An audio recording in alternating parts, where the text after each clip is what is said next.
Welcome to Sid and Ross Vlogs. Hi guys, this is Sid and welcome to Sid and Ross Vlogs. Please like, subscribe, share if you want to, and subscribe to our fellow channels. Today's a topic about trains.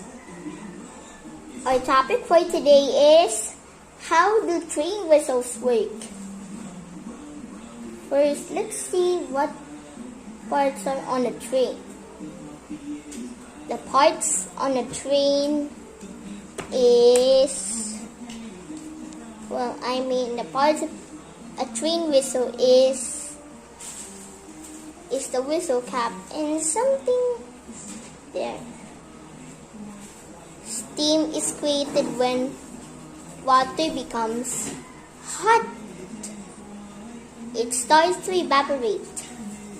That's what makes steam. It also goes out of the funnel.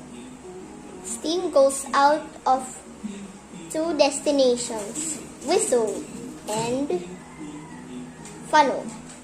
Today we're talking about the whistle. The whistle cap rises up when the steam goes up for the whistle. Then it makes a sound.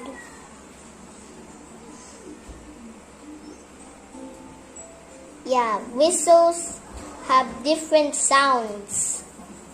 Their sounds are different.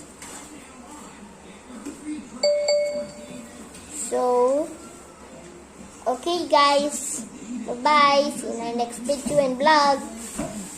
Thanks for watching. And I'll see you later in Sid and Ross Gaming. Bye-bye.